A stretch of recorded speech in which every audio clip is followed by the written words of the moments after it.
Hi, welcome back. My name is Kayla and welcome to my channel. Today's video is going to be a very important but very serious video that I'm hoping to help others that were in my situation or that could be in this situation in the future. Kind of give guidance of what I did and what maybe you could do that I didn't do that could be better. So today's video is about workplace harassment. Not workplace sexual harassment. That is very different, and that is not what this video is, which is very serious.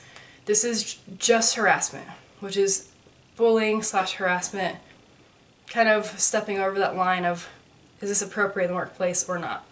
So the reason I labeled this video as how to cope with workplace harassment and not fixing or eliminating workplace harassment is because the reality is this happens quite frequently. And a lot of times people don't have the freedom or truly the ability to fix the problem. Whether a handful of reasons of it will make things a lot worse. It's just like bullying in school. Truly, we have to think of the realities of this. Bring this to HR, you risk your job, you risk the support and trust of a lot of different workplace members, you risk people doubting you, being careful around you, saying you're the squealer, people don't believe you, people look at you differently. You also risk your job. What if HR doesn't believe you? What if, you don't have a lot of harassment is verbal, so you don't have actual proof, unless you can catch it on video. But, a lot of times you don't want to put yourself in that situation. You're single parents, you are desperately needing this job for financial reasons, which most people are, or else we wouldn't be working. For me personally, I was in a place in my life where we were just about to be approved for a loan for our house, and in order to do that, I had to be working. And that was the only way we could get this amount of loan approved for the house. And we were about to move into the house and pay the down payment. And they were on the closing day, which was like in late January, they were going to run the credit score, run everything again to make sure everything checked out. And if I lost my job for any reason whatsoever, that was not a reality we could have. Plus, I needed that income, especially at the time we put that large down payment down for our house. And that was during the time where the coronavirus was hitting, so there was no job opportunities coming open. I had interviewed for a few places, and they had put a hold on all hires for different companies. And it was just a really, really rough place, and there was no time for me to be fired. So you may find yourself in a similar situation.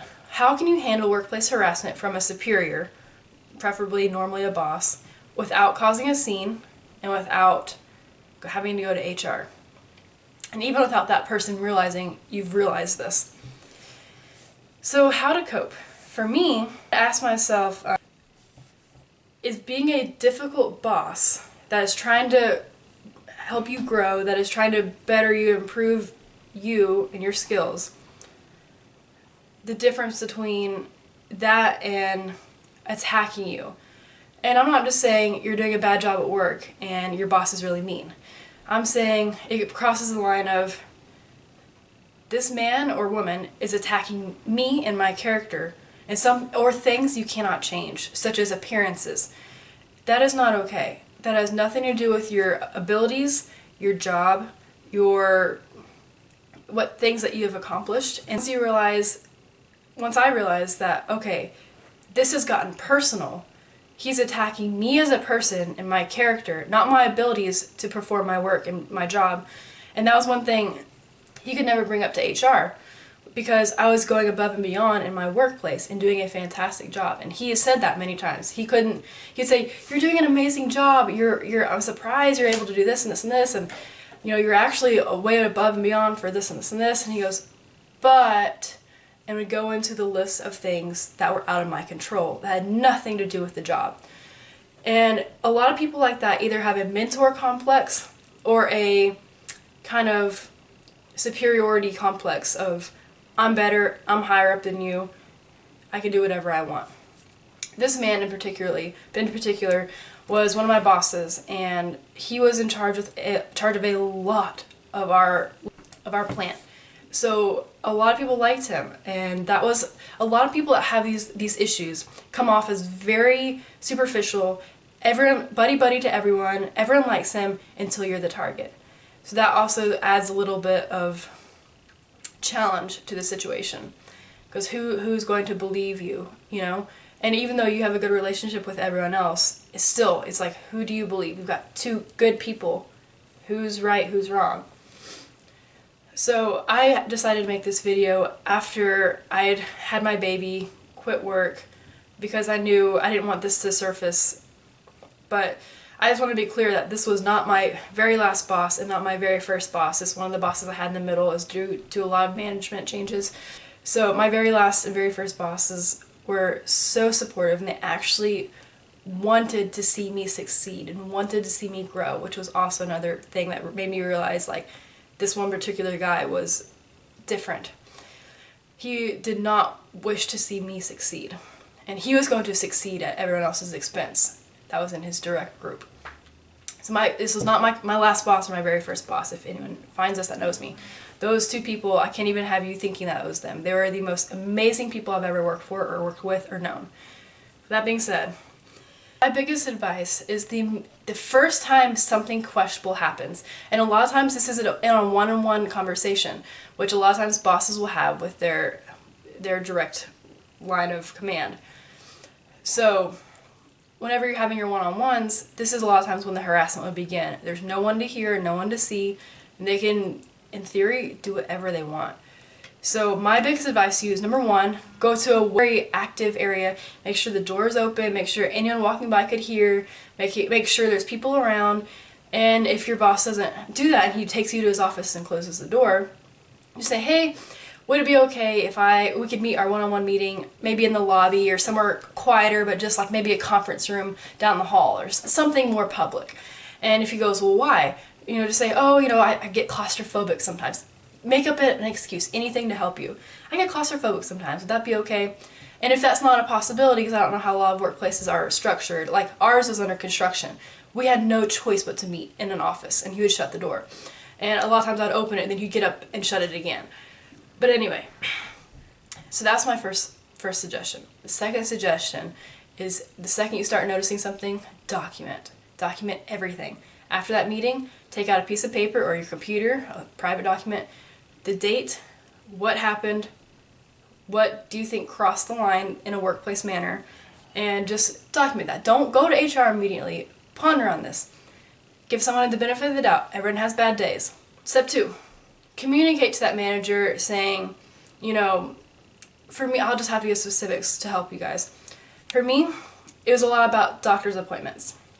So this boss was very schedule focused. It doesn't matter if you worked 80 plus hours a week. If you came in 1 second past 5 minutes before you're supposed to be there, you're late. And you'd be in very serious trouble, regardless if you were there till 3 a.m., which I have a problem with anyway, people like that.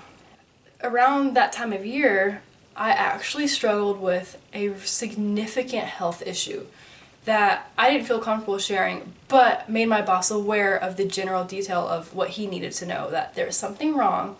I'm extremely sick, which he knows. I've worked for Shaw for 3+ years at that time. I never miss for anything. I would never say I'm just sick to be sick.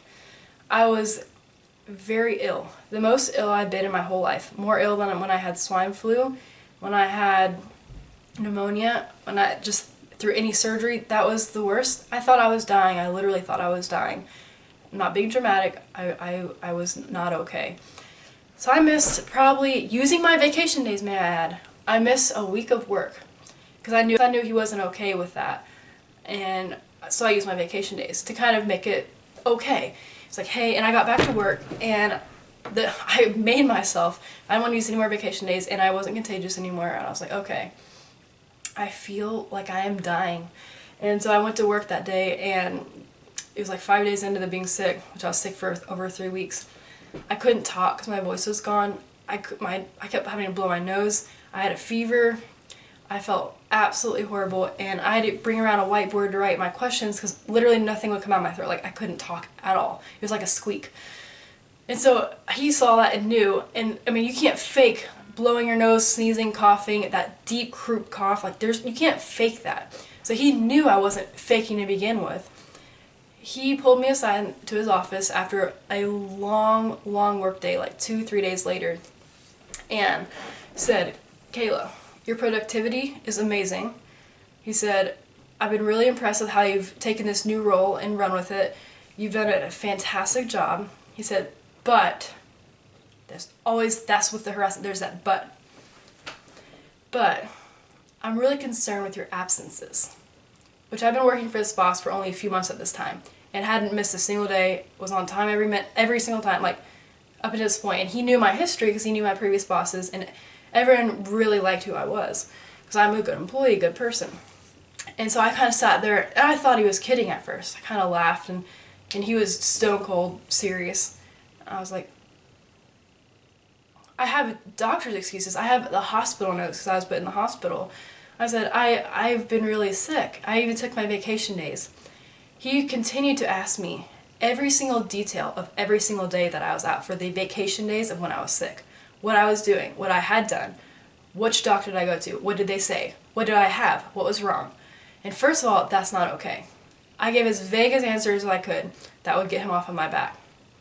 And then he said, "That is unacceptable. You will be here every single day." And I sat there in just disbelief. I couldn't believe this was happening. So I left, and a lot of different incidents happened within the next few weeks after I was slowly getting better. I would have many phone calls with my doctor to kind of give me updates on my blood work, to see what was wrong, just plans moving forward, antibiotics, confirming pharmacies, stuff like that. Just simple, quick. I'll go off to the side really quick, answer the phone, give like 5 seconds of information, hang up, go back to the line, go back to whatever I was doing. He saw me do that a few times and was irate. He said, "You will not do that anymore." I said, as I told you, I had a call at 3 p.m. My doctor needs to know this, this, and this. I was going to discuss my blood work. He gave me 20 questions about that and still said, "You will not do that anymore." So at this point, I knew there was a problem because I was very sick, and I was still trying to figure out what was wrong with me, and I was not getting better, and I was needing to go back to the doctor. It was really scary because I started to realize the situation I was in. At that point, there was no end in sight. With this boss, when me and this other coworker had joined our group because our previous boss had left for another company. He'd given us these two titles, which we had been doing as process engineers for this side and this side of the plant. And great, he emailed the entire group saying, "Kayla is a process engineer for this side, and this person is process engineer for this side." Great, so we spent months busting our butts, literally working like all day, all night, getting this new product running through the line. Great all in all, but literally busting our butts. And about a few months later, I was much better by then, he pulls my coworker and I aside and says, "I have some great news." So we were sitting there like, "What?" He said, "His budget just got approved and we're out." He'd been waiting this entire time for that budget to go through at the end of the year, and he was going to clean house. And me and the other guy were like, "You promised us this. You said we were okay. You told everyone we're the permanent engineers unless something, we were really doing a bad job," which we were doing fantastic. We had achieved A grade in like 2 days, which is unheard of. It was just absurd. We were dumbfounded. And then you said, "Well, I get to choose who I want. You guys can reapply." And I'm like, "Excuse me, I will refuse." I said this to myself, "I refuse to apply for a job I already have. I am worth more than that. I deserve better." So I immediately started applying for other jobs around Shaw. With the coronavirus, nothing was coming open. So come around the time my boss opens the position online for us to reapply to, and he said, "I've got some really good candidates coming in. Good luck to you too." I was just like, weeks go by, the job comes off of the online portal, and then my boss comes up to me and says, in a private office, "Why did you not apply for my job?" And I said very professionally, very straightforward, "This is not a position I wish to be in." And that offended his honor, offended everything. He said, "Oh, so what do you plan on doing?" I said, "I've been interviewing for lots of different places around Shaw." And he said, what? He says, oh no you don't. I said, I have. He says, you have 6 months. I said, I know. That's why I've been applying. I refuse to be in this environment. And he did not like that. And I made it clear, the third step, make it clear to your boss, if you realize this is a problem before you go to HR, that these are things, like I did in that one-on-one he did with me, saying this was unacceptable after I was so sick. I said, there are things that are out of my control that have nothing to do with this job. I'm doing everything I need to be doing. And there are lots of things that are inappropriate, that have crossed the line, that you can't discuss with other people, because he'd tell other people about every detail going on with me, why I was sick, what was wrong. He left my doctor's hospital notes out on the desk for everyone to see, because his office was a main office, for days. And I said, I'd be more comfortable if you put those away. He goes, why? Are they not the truth?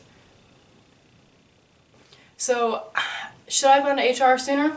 Yes, but all those reasons before in the beginning of this video kept me from doing so, which is wrong, but is reality, and that is why I'm making this video. So, back to where I said I was not applying. I forgot one of the jobs that I applied for. I was really excited. He goes, well, you better start looking hard. And so he changed his mind on a whim. That manager contacts my boss saying, Kayla got the job, she starts Monday.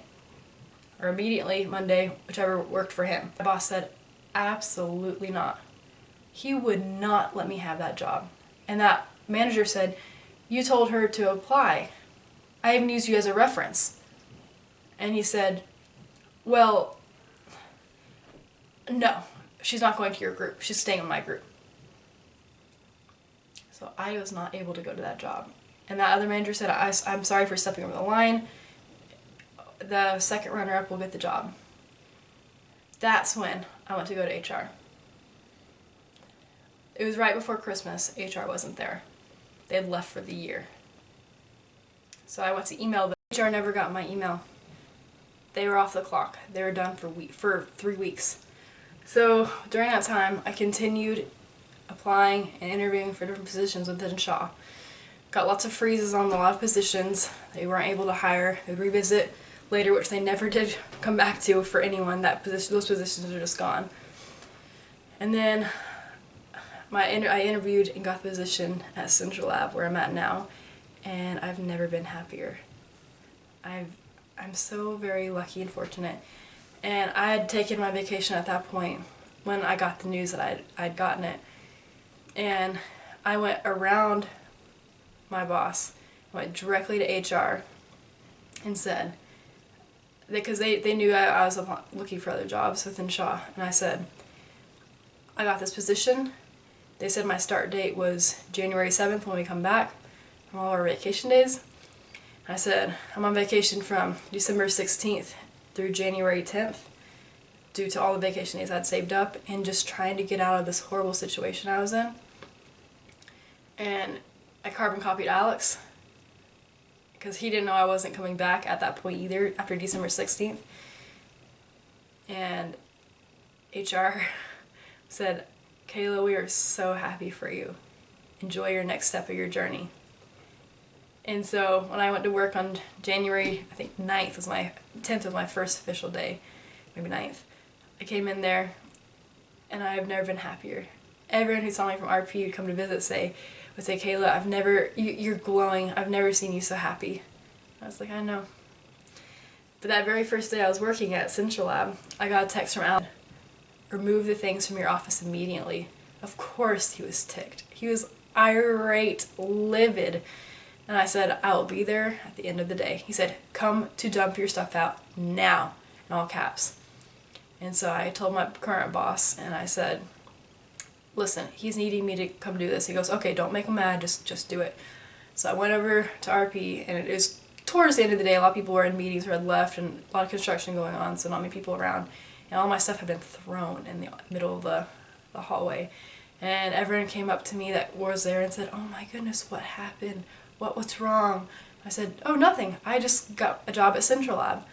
And I was picking up all my stuff, strewn all over the place, putting it on the cart to take to my car, and they're like, he said he fired you. And I said, huh, did he now? And so I told him a brief of like what was going on. I said, oh no, I left. I didn't apply for his precious position. And they said, that is totally opposite what he said. And they of course believed me. And so I went to every single person that he had told that, and I set the record straight. And obviously I'm telling the truth because I'm still here. I'm at Shaw. I emailed those people. So who's the, like, he didn't think that through. Who's the liar now? So anything I could ever brought up to attention, who are they gonna back?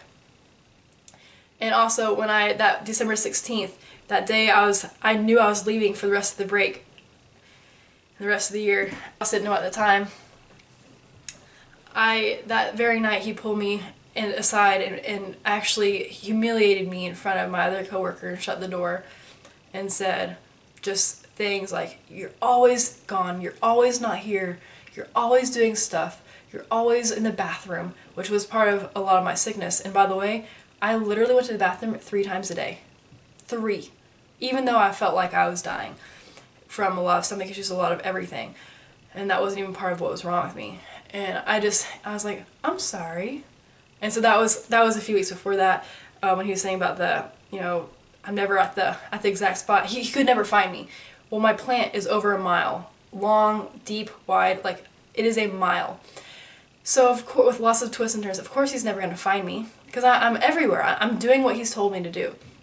So he told me, every time you leave that area, you text me. Every time you go to the bathroom, when you leave to the bathroom, when you come back, you text me.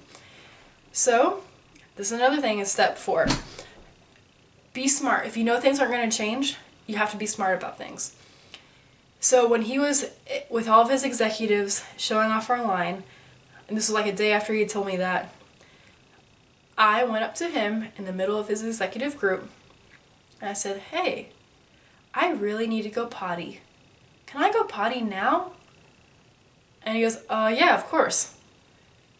And the looks on the faces of those executives at him, oh my gosh. And so when I go to the bathroom, I didn't have to go. When I went to the bathroom and came back, I went and said, I'm done going to the bathroom. It only took me 4 minutes to walk there, go to the bathroom, and come back. And the executives look at him again like, And then from the next 3 days, I texted him every single documentation, friends, time or thing I did. Hey, I'm walking across plant building A. Hey, I'm coming back across building A. Hey, I'm talking to Emily for this and this for the line. Hey, I'm on the top platform of the line. Hey, I'm on floor 3 doing this. Hey, I came back from floor 3 doing this. Hey, I'm in the elevator. Hey, I just got out of the elevator. 30 messages every hour. At the end of the day, you know, obviously he was upset. He said, what would possess you to think that was a good idea? I said, oh, I'm sorry. You just told me to let you know where I was because obviously you're saying I'm not here. And he's like, well, I just meant like you go home a lot during the middle of the day and sneak away and come back. I said, excuse me, I live 30 plus minutes away one way. I would have to be gone for a 4-hour chunk. Literally, to have to go home for any length of time whatsoever and come back. Didn't matter. The logic's just... And so I knew that was wrong. You know, having to go text him to go to the bathroom every time. So that was just part of my documentation. The December 16th, the day before I knew I was about to take like 16 days of vacation plus, he pulled me into a room and humiliated me in front of my coworker and saying, you're never here, you're irresponsible, you're not able to do this. I said, oh, am I not performing well my responsibilities in my job? And he couldn't say no because I wasn't. He was like, he goes, this is just not acceptable. You will change. You will come in now at 6:30 a.m. Granted, we were there till like 2 a.m. almost every night. You'll come in at 6:30 a.m. every morning. You will update me every morning. You will come to this. You'll shout at me doing this, like a punishment. And I knew I was out of there after that. So I said, that's a wonderful idea. That is a fantastic idea. That would be great. And he, of course, was surprised. And he said, okay, you better be there and don't be late. I said, okay. And that's when that night I sent that email to HR saying, I got that other job. My 16 plus days of vacation start this moment. carbon copy. I approved every single vacation day. I'd spaced it out where he wouldn't notice I'd put in for those vacation days. And so he had approved, because he was so busy with everything going on, you have to be smart around people like this. He had approved all 18 days of vacation from the 16th to January 9th. And didn't realize it because he just thought it was further in the year, never looked closely at it. And that time I came in to get my stuff, he was like, in January, he was like, as I approved, I hope your vacation was nice. And he turns around and walks off. I was like, Another thing that I knew was crossing the line was, and I pride myself in being a good employee. I will do anything that is asked of me. I will go above and beyond. I will do anything. So one weekend I was with my family. This was back in November. My little nephew had a bad case of pink eye, and I thought I'd stayed away pretty well, but apparently not. So I had a massive case of pink eye, and woke up in the morning and was like, oh my gosh, I can't go to work like this. So I had to go get to the eye doctor and get pink eye antibiotic drops that had to be in your system for 24 hours or else it's contagious. And I've gotten pink eye 4 times working at Shaw, so here was the 4th. I was like, I'm not going to bring this back to work and have it cycle around again and probably have me get it again. It's just ridiculous. Never had it in my life. Like, I'm working with toddlers. So, hey, I've got a doctor's note. I have pink eye. Just got the antibiotics. I can't come in until lunchtime tomorrow, 24 hours after it being in my eye. And he said, prove it. So he made me take a picture of my eye, which was obviously inflamed and obviously pink eye. Like, there's no denying it. And you know what he did? He went around and showed every single person that picture and told them what was wrong. That crosses the line. And all this you're saying, how did she not go to HR sooner? You don't feel enabled to. You're very trapped and very stuck. And that was one of the reasons I was in the deepest depression of my life, having this, you don't see that way out. It's just this never-ending person that's got power over you that is abusive. I mean, that is straight up emotionally and mentally abusive and harassing. That's harassment. And I will share that story with HR whenever I do leave Shaw. I've got all my documentation. And I'm making this video in advance, but I won't post it till after I leave Shaw when I have the baby. But I will bring this to their attention because someone like that can't be in management. And he would do power plays. He would take me aside and like watch me be an these people. And he would just tear these people apart. He's like, y'all need to lose weight. Y'all need to pull your pants up. Y'all need to do this. And it's like, oh my gosh. You can't have someone like that in power. Before long, they'll realize it. That's why he was kicked out of his previous plant and brought to our plant. They'll realize real quick.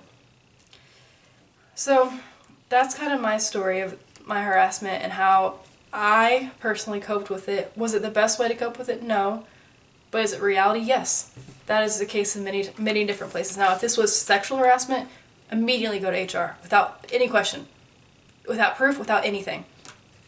Many times during the end of me and my boss's conversations, I would tell him I'm recording this, and he would want nothing to do with our conversation of our one-on-ones. Ironic, huh? You have to do what you have to do to protect yourself. But the feelings inside, they carry with you. They don't just get left at work. You go home and you feel disgusting. You feel like you're worthless. You feel like your life isn't valued. You feel like there's something wrong with you. When all this you hear all day, every day, you spend the most time with people you work with and your family, it starts to really affect the way you feel about yourself and your confidence. This destroyed me for a very short amount of time. I went into a deep, deep depression, and during this time our house was a year plus behind. We were trying to move in. It was a very dark time for me. And towards the end of this, when I knew I was getting out, I confided in a coworker, which may not be a good idea, obviously, but I trust this person and she didn't betray my trust. just be ready for possible betrayal of trust. When you tell a coworker you trust, or expect them to not believe you and not take your side, and that's exactly what happened to me. This coworker worked with my boss, not for him, and this coworker was my age. She was exactly my age, and she thought I was a liar. It's just this. It's what you hear in movies and see in movies. She didn't believe me. She said I was exaggerating. I was making this up. I said, how do you make up someone telling you have to text him every time you go to the bathroom? How do you make up him telling everyone and showing everyone you have pink eye in a picture? How do you make up him flagging around your doctor's note about your personal information and giving you 20 questions of why you're going to the doctor, why you're going to the dentist? Do you not brush your teeth? Do you not take care of your body? Why do you not eat healthier? Why do you not do this? I'm of healthy weight. I ate healthy lunches that he would see a lot. He would often attack me saying, you need to take better care of yourself. You're obviously not doing a good job keeping your body healthy. You're not eating right. You're not exercising. Things that he would not know and are stepping over the line. And she didn't believe me. And still doesn't. So time will tell. People like that can't hide themselves forever. Because this is a work environment. This is not a place you have to dread of what is going to happen to me next. This is a place where you should be efficient, should feel comfortable, should feel proud to do your job and proud to be at work and proud to be part of something bigger than yourself. No one should ever make you feel this way. So that's kind of just my little expert of what I did, and hopefully you can process of what you could do if this ever happens to you. Thanks.